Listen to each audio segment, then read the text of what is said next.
Hello everyone. बेटा, chapter 6 चल रहा है और मैं इसके अभी तक 3 पार्ट बना चुका हूँ और कोशिश करता हूँ इस 4th पार्ट में चैप्टर कंप्लीट हो जाएगा। तो बेसिकली आज हम स्टार्ट करते हैं। पिछले वीडियो में जैसे आपने सेंट्रल बैंक और इसके फंक्शंस के बारे में पढ़ा था, आज हम डिफरेंस पढ़ लेते हैं। एक सेंट्रल बैंक जैसे कि हमारा आरबीआई है और एक कमर्शियल बैंक में क्या डिफरेंस है। तो यहाँ पर बेसिकली आप लेके चलेंगे बेसिस ऑफ डिफरेंस, मतलब जिन आधारों पर आप इन दोनों के बीच तुलना करोगे, डिफरेंस करोगे। एपेक्स बैंक, एपेक्स का मतलब होता है सर्वोच्च, सबसे ऊंचा। तो आपको पता है बेटा, RBI is the bank of all banks, father of all banks भी आप कह सकते हो। तो सबसे ऊपर बैंक है आरबीआई। तो ये अपने हिसाब से काम करता है। लेकिन कमर्शियल बैंक क्या है, सेंट्रल बैंक के हिसाब से काम करता है। फिर बात आ जाती है डीलिंग, लेन देन। इसका जो डीलिंग है, लेन देन है, वो कमर्शियल बैंक्स और इसके अलावा दूसरे बैंक के साथ होता है, जनरल पब्लिक के साथ नहीं होता है। लेकिन कमर्शियल बैंक्स का लेन देन जनरल पब्लिक के साथ होता है, जैसे कि उनके डिपॉजिट्स एक्सेप्ट करना, उनको उधार देना। तो आरबीआई तो आम पब्लिक को उधार नहीं देता है, ना उनसे डिपॉजिट एक्सेप्ट करता है, लेकिन कमर्शियल बैंक ऐसा करते हैं। नोट इशूइंग अथॉरिटी सिर्फ आरबीआई की है और किसी भी बैंक की नहीं है, और ये मोनोपोली राइट है आरबीआई का। क्यों? क्योंकि अगर आप अलग अलग जगह नोट छपाओगे तो उससे बेटा वो कुछ करप्शन ऐसा बढ़ जाएगा कि उसको कंट्रोल नहीं किया जा सकेगा। तो इसी वजह से क्या है कि ये मोनोपोली राइट है और ये गवर्नमेंट के कंट्रोल के अंडर ही है, जो कि आरबीआई नोट छापता है। फिर है रेगुलेशन ऑफ मनी सप्लाई। जो मनी सप्लाई के सोर्स तो आपको पता ही, आरबीआई भी है, गवर्नमेंट भी है, कमर्शियल बैंक्स भी है, लेकिन कंट्रोल करने वाली बात, रेगुलेशन करने वाली बात, वो सिर्फ और सिर्फ आरबीआई के हाथ में है। ठीक है, तो ये आरबीआई कंट्रोल करता है, लेकिन कमर्शियल बैंक्स इसके हिसाब से काम करते हैं। तो रेगुलेशन तो आरबीआई के हाथ में, लेकिन कमर्शियल बैंक सिर्फ क्या है, अपना कंट्रीब्यूशन देते हैं क्रिएशन ऑफ मनी में। फिर एक custodian of foreign reserves. Custodian का मतलब होता है संरक्षक, फॉरेन करेंसीज, फॉरेन एक्सचेंज का आरबीआई है, लेकिन कमर्शियल बैंक नहीं है। लेकिन ये क्या करता है, सिर्फ सेल एंड परचेज करता है फॉरेन करेंसीज का। किस चीज़ के लिए? प्रॉफिट कमाने के लिए। फिर फोकस, बेटा आरबीआई का मेन फोकस होता है growth and stability of the economy, लेकिन कमर्शियल बैंक्स का फोकस है प्रॉफिट्स मैक्सिमाइजेशन, मैक्सिमम करना उनको। सुपरवाइजर ऑन बैंक्स, ये बेटा आरबीआई सभी के ऊपर सुपरवाइजर, निगरानी रखता है, तो ये सुपरवाइज़र है, लेकिन कमर्शियल बैंक सुपरवाइज़र नहीं है। तो ये डिफरेंस यहाँ पर ख़त्म हो जाते हैं। अब इसके बाद बेसिकली एक क्वेश्चन आ जाता है, what is the significance of centralise cash reserves with central bank. जैसे कि ये कमर्शियल बैंक्स भी सीआरआर, जो कैश की फॉर्म में आरबीआई के पास पैसा जमा करते हैं, ये कैश रिजर्व जो आरबीआई के पास होता है। तो इसकी क्या इम्पोर्टेंस है? इसकी इम्पोर्टेंस यही है, जब बेटा कमर्शियल बैंक्स को ज़रूरत पड़ती है इमरजेंसी में, तो आरबीआई क्या करता है, इन कैश रिजर्व्स की हेल्प से उन कमर्शियल बैंक को हेल्प पहुंचा सकता है, जिसको हम फाइनेंशियल अकोमोडेशन बोलते हैं। फाइनेंशियल का मतलब आर्थिक, अकोमोडेशन का मतलब सहायता। जैसे आपने अकाउंटेंसी में भी पढ़ा था, अकाउंटेंसी में क्या पढ़ा था आपने, जो बिल्स ऑफ एक्सचेंज है उसमें अकोमोडेशन बिल पढ़ा था, सहायता बिल। तो यहाँ पर अकोमोडेशन क्या है, वही सहायता।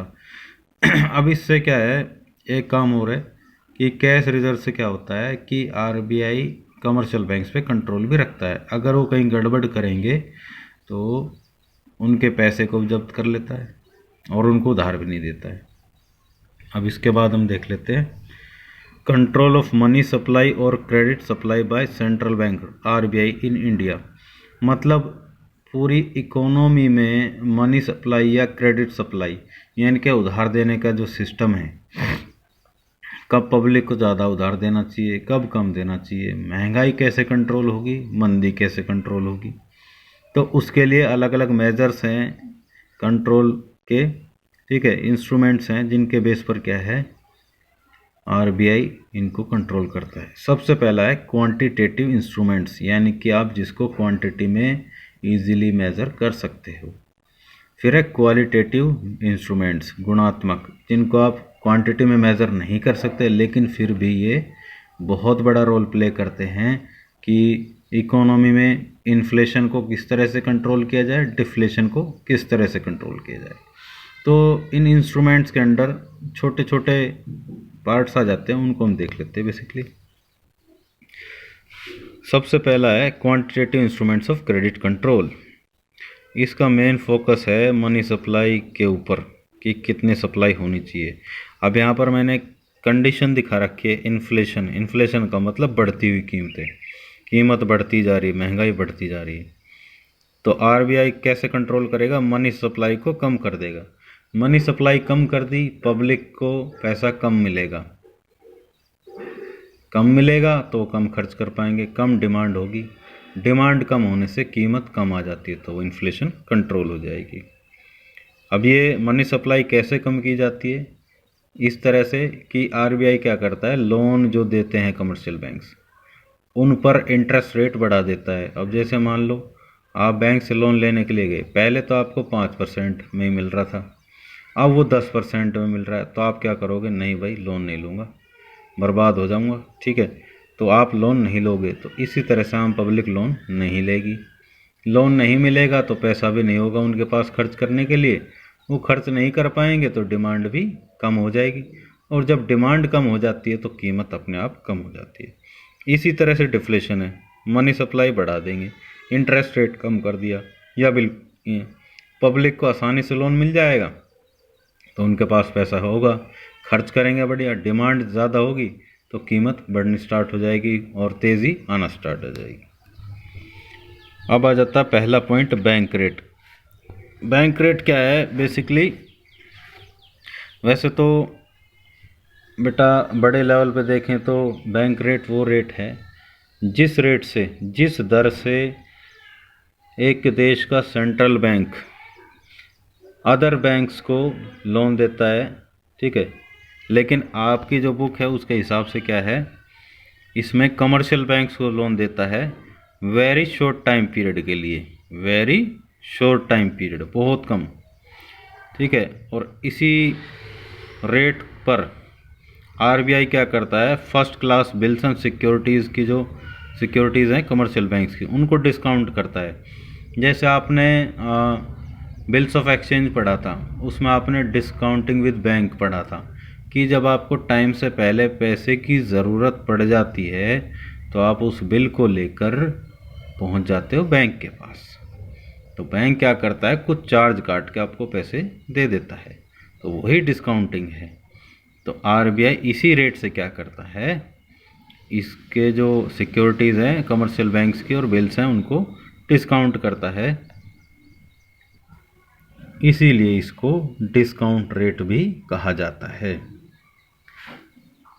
अब एक मेन पॉइंट यहाँ पर ध्यान देने वाली बात है, loan is given to commercial banks without security, मतलब बिना किसी ज़मानत के यहाँ पर लोन दिया जाता है। अब यहाँ पर वो ये इन्फ्लेशन को कंट्रोल करना, डिफ्लेशन को कंट्रोल करना कैसे?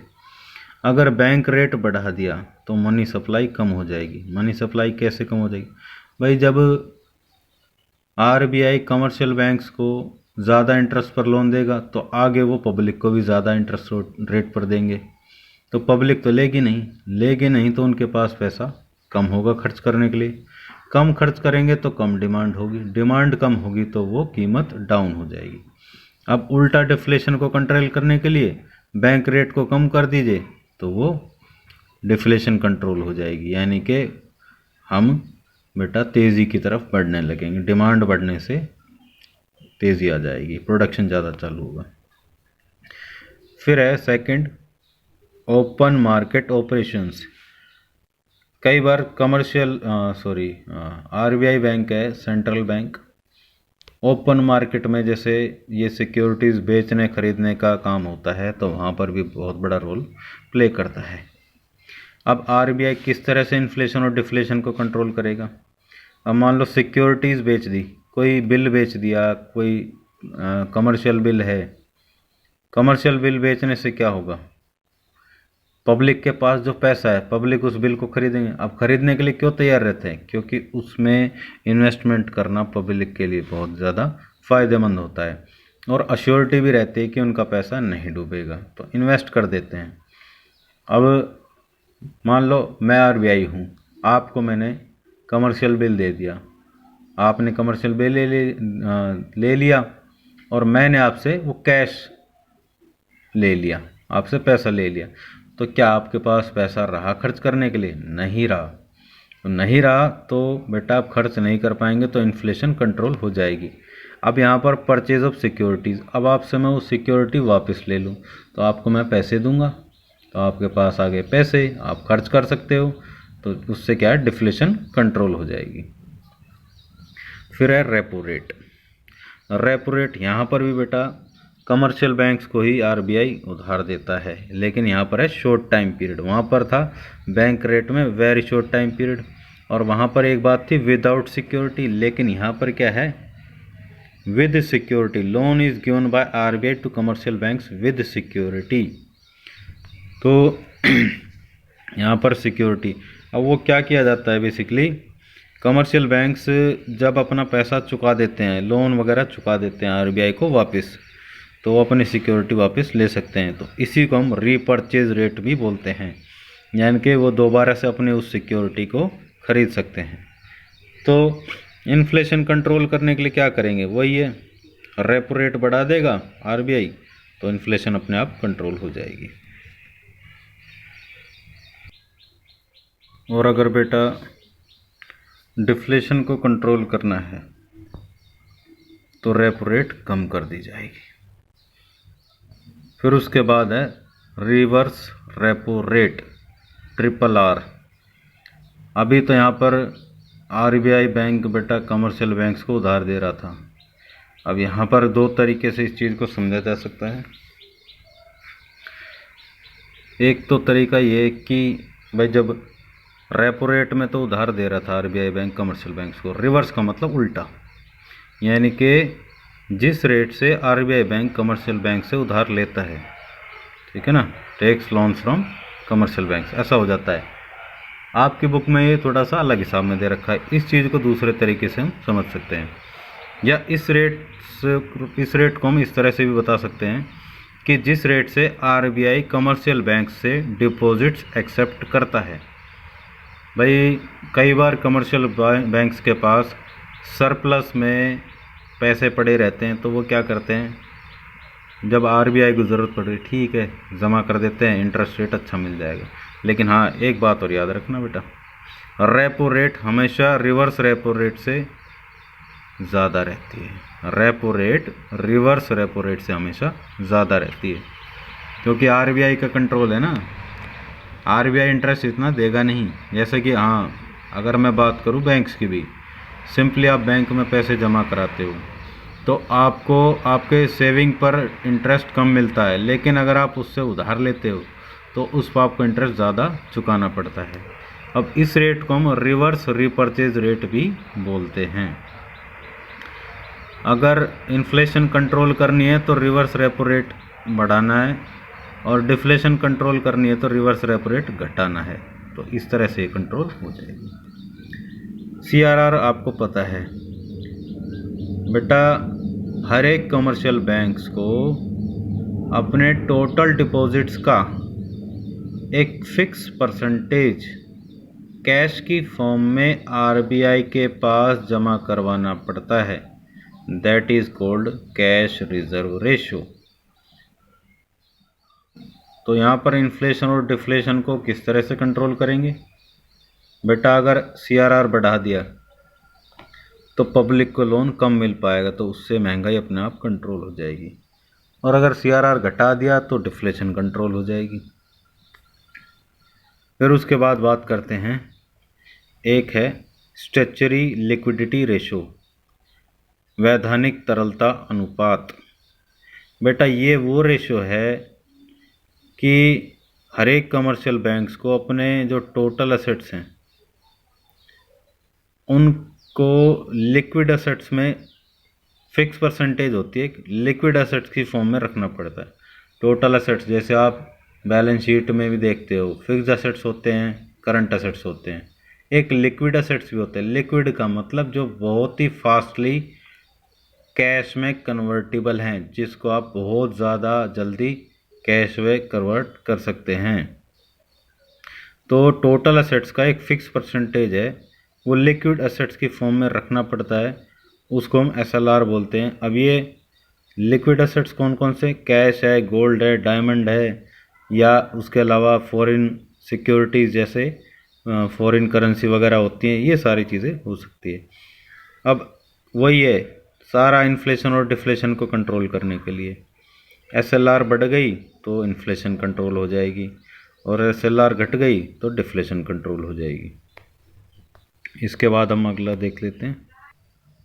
बेटा अब तक आपने पढ़ लिए क्वांटिटेटिव इंस्ट्रूमेंट्स, अब हम पढ़ेंगे क्वालिटेटिव इंस्ट्रूमेंट्स। यहाँ पर क्वालिटेटिव में क्या है, बेसिकली वो सेक्टर सेलेक्ट करना, सिलेक्टिंग सेक्टर्स इकोनॉमी के जो कि बहुत इम्पोर्टेंट है, उसी के हिसाब से हम चलते हैं।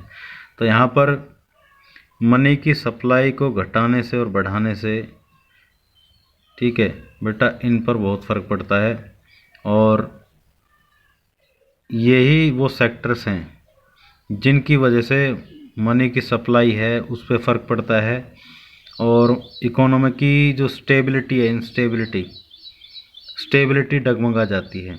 यानी कि ये वो सेक्टर्स हैं जिन पे हमें फोकस करना है, जिनकी वजह से ही क्या है मार्केट में या इकोनॉमी में उतार चढ़ाव आता है। अब उतार चढ़ाव को कंट्रोल करने के लिए क्या क्या इंस्ट्रूमेंट्स अपनाए जाते हैं वो देख लेते हैं। सबसे पहला है मार्जिन रिक्वायरमेंट। मार्जिन रिक्वायरमेंट क्या है, बेसिकली बेटा जैसे आप लोन लेने के लिए जाते हो तो कमर्शियल बैंक क्या करेगा, आपसे ज़मानत के रूप में कुछ ना कुछ मांगेगा।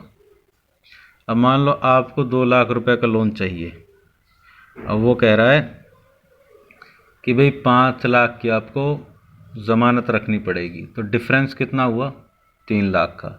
यही मार्जिन रिक्वायरमेंट है। तो मार्जिन रिक्वायरमेंट जितना कम होगा, लोन लेना पब्लिक के लिए उतना ही आसान होगा, और जितना ज़्यादा होगा उतनी ही दिक्कत होगी। अब इसमें एक एग्जांपल और ले रखा है। मान लो आप 1 करोड़ का लोन लेने के लिए जाते हो और कमर्शियल बैंक आपसे 1.5 करोड़ की सिक्योरिटी मांगता है, ज़मानत। तो 50 लाख बेटा, 50 लाख का डिफरेंस जो है वो मार्जिन रिक्वायरमेंट कहलाएगा। मार्जिन रिक्वायरमेंट को अगर बढ़ा देंगे तो इन्फ्लेशन कंट्रोल हो जाएगी, और घटा देंगे तो डिफ्लेशन कंट्रोल हो जाएगी। ये समझ लेना, कोई दिक्कत नहीं है इसमें, बड़ी बात नहीं है। Rationing of credit. बेटा राशन का मतलब कोटा फिक्स करना, ठीक है। अब किसी कमर्शियल बैंक्स के लिए कोई कोटा फिक्स नहीं है, तो कितना भी वो उधार लेकर और पब्लिक को कितना भी उधार दे सकता है। लेकिन अगर आरबीआई ने कोटा फिक्स कर दिया तो बेटा उसी के हिसाब से वो लोन दे पाएगा। अब मान लो महंगाई को कंट्रोल करना है, तो कोटा राशनिंग ऑफ क्रेडिट बढ़ा दे, मतलब कोटा फिक्स कर दिया, यानी कि उसका कोटा कम फिक्स कर दे कि भाई आप ज़्यादा उधार नहीं दे सकते, तो उधार नहीं दे पाएंगे, तो उससे क्या इन्फ्लेशन कंट्रोल हो जाएगी। अब यहाँ पर कोटा क्या है, बिल्कुल उसको फ्री कर दिया, कोई कोटा नहीं है, आप कितना भी उधार ले सकते हो, कितना भी उधार दे सकते हो, तो उससे डिफ्लेशन कंट्रोल हो जाएगी। तो यहाँ पर बेसिकली क्या है, कोटा फिक्स किया जाता है। अगर कोटा फिक्स कर दिया तो इन्फ्लेशन कंट्रोल हो जाएगी, कोटा फिक्स नहीं है मतलब कितना भी उधार दे सकते हैं, ले सकते हैं, तो उससे डिफ्लेशन कंट्रोल हो जाएगी। अब यहाँ पर बेसिकली मोरल सुएशन, नैतिक प्रभाव। मोरल सुएशन में बेटा दोनों ही चीज़ें, क्योंकि आरबीआई सभी बैंक का बैंक है, फादर ऑफ ऑल बैंक्स। तो मोरल सुएशन में क्या है, एक तो प्रार्थना भी है ऊपर से, अगर वो मानता नहीं है प्यार से तो वो दबाव भी दे सकता है। तो जैसे भाई इन्फ्लेशन और डिफ्लेशन को कंट्रोल करने में कमर्शियल बैंक्स आरबीआई की बहुत ज़्यादा हेल्प करते हैं। एक तो क्या करता है आरबीआई, प्यार से कहे कि भाई कंट्रोल करना है तो मान जाते हैं, तो ये परसुएशन कहलाता है। और जो अगर नहीं माने तो प्रेशर भी। तो ये मोरल सुएशन दोनों का ही कॉम्बिनेशन है। Moral suasion by RBI is equal to persuasion plus में प्रेशर। तो ये इस तरह से वो क्या है, इन्फ्लेशन और डिफ्लेशन को कंट्रोल कर सकते हैं। फिर है डायरेक्ट एक्शन। अब जो आरबीआई ने इंस्ट्रक्शंस दे रखे हैं, अब उसको कमर्शियल बैंक्स फॉलो ना करें तो आरबीआई क्या कर सकता है, डायरेक्ट एक्शन ले सकता है। यानी कि उनकी जो रिकग्निशन है उसको भी रद्द कर सकते हैं, मान्यता रद्द कर सकते हैं, उसको सील कर सकते हैं, बहुत सारी चीज़ें हैं। फिर उसके बाद है पब्लिसिटी। पब्लिसिटी किस तरह से करते हैं, कई बार जब देश में दिक्कत ज़्यादा होती है तो कई बार जो सेंट्रल बैंक है वो आम पब्लिक से भी क्या करता है, वो एक तरीके से रिक्वेस्ट करते हैं, उनको समझाने की कोशिश करते हैं कि महंगाई को कंट्रोल किया जाए। लेकिन ये मेनली इफ़ेक्टिव कहाँ पर है, जहाँ पर सिटीजन्स लिटरेट हैं, पढ़े लिखे ज़्यादा हैं। हर एक देश में ये काम नहीं कर सकता, तो आरबीआई पब्लिसिटी भी करता है। जो पब्लिक देश के बारे में सोचती है वो मान जाएगी, अदरवाइज़ नहीं मानेगी। तो ये तभी लागू और कामयाब हो सकता है जहाँ पर पब्लिक पढ़ी लिखी और समझदार हो। फिर इसके बाद लास्ट आ जाता है what is selective credit control. Selective credit control क्या है कि आरबीआई सिर्फ उन्हीं सेक्टर्स को उधार देते हैं जो प्रोडक्टिव हैं, अनप्रोडक्टिव सेक्टर्स को उधार नहीं दिया जाता। तो यहाँ पर भेदभाव वाली नीति आ गई। जो अनप्रोडक्टिव है यानी कि सोशल वेलफेयर वगैरह के लिए काम करते हैं, प्रोडक्टिव नहीं हैं, तो उनको उधार नहीं दिया जाता है। जो प्रोडक्टिव हैं, इकोनॉमी में जीडीपी बढ़ाते हैं, तो उनको उधार दिया जाता है। तो यहाँ पर डिस्क्रिमिनेटरी पॉलिसी है लोन देने की आरबीआई की। तो बेटा यहाँ पर ये चैप्टर फिनिश हो जाता है। Okay bye, take care.